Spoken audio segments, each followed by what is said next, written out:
আসসালামু আলাইকুম। কুকিং চ্যানেলের সাথে থাকার জন্য আপনাদের সবাইকে স্বাগতম। আজকে আমি আপনাদের সাথে শেয়ার করব জাল জাল মুচমুচে চিড়া ভাজা রেসিপি। বৃষ্টির দিনে সন্ধ্যাবেলা জাল জাল মুচমুচে চিড়া ভাজা খেতে ভালো লাগে।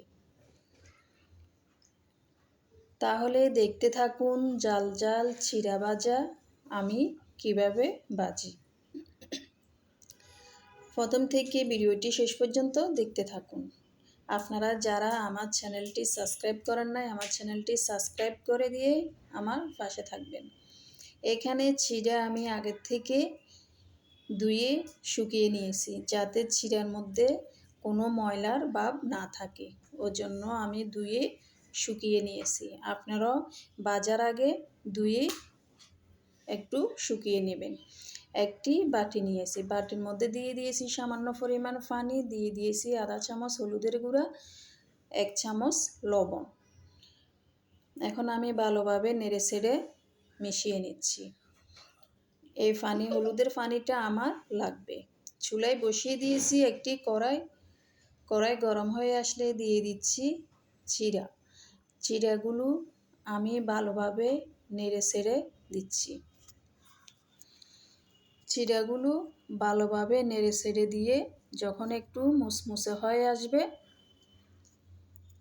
তখন আমি এর মধ্যে দিয়ে দেব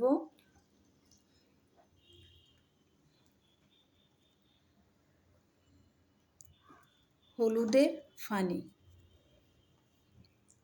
হলুদ লবণের পানি একটু একটু করে আমি ছিটিয়ে দেব। সবগুলো একসাথে দেওয়া যাবে না। হলুদ লবণের পানি দিয়ে আমি ভালোভাবে নেড়ে ছেড়ে দিচ্ছি। দেখুন আমার চিড়া ভাজাটা অনেক মুসমুসে হয়েছে। এখন আমি চিড়াগুলো একটি প্লেটে ঢেলে নেব।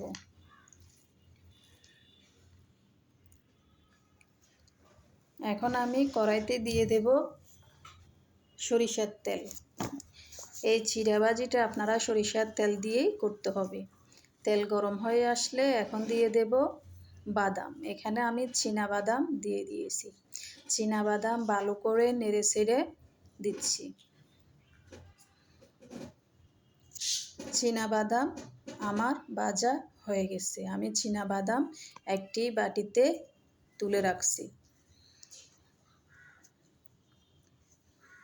এখন আমি দিয়ে দিচ্ছি 4 কোষ রসুন কুচি। একদম কুচি কুচি করে রসুন কুচি করে আমি দিয়ে দিয়েছি 2টা শুকনা মরিচ। শুকনা মরিচ দিয়ে আমি ভালোভাবে নেড়ে ছেড়ে দিয়েছি। এখন দিয়ে দিচ্ছি কাঁচা মরিচ। এখন দিয়ে দেব পেঁয়াজ কুচি। এখানে আমি বড় সাইজের একটা পেঁয়াজ কুচি করে দিয়ে দিয়েছি। এখন আমি সবগুলো ভালোভাবে নেড়ে ছেড়ে দেব। যখন পেঁয়াজের একটু কালার চলে আসবে, তখন দিয়ে দিচ্ছি বাদাম দিয়ে আমি নেড়ে ছেড়ে দিয়ে এখন দিয়ে দিচ্ছি ভেজে রাখা চিড়া দিয়ে আমি ভালোভাবে নেড়ে ছেড়ে দিচ্ছি। ভালোভাবে উল্টিয়ে পাল্টিয়ে নেড়ে ছেড়ে দিতে হবে। ভালো করে ভাজা হয়ে গেছে। এখন আমি এর মধ্যে দিয়ে দিচ্ছি সামান্য ধনিয়া পাতা। আপনারা যারা ধনিয়া পাতা খেতে পছন্দ করেন তারা ব্যবহার করতে পারেন, যারা খেতে চান না তারা স্কিপ করতে পারেন। তো আমার চিড়া ভাজাটা হয়ে গেছে। এখন আমি একটি বাটিতে ঢেলে নেব। তো আপনাদের কাছে যদি আমার চিড়া ভাজাটা যদি ভালো লাগে, তাহলে আমাকে কমেন্টে জানাবেন। আর আপনারা এখন বৃষ্টির দিনে বাসায় একবার ট্রাই করবেন।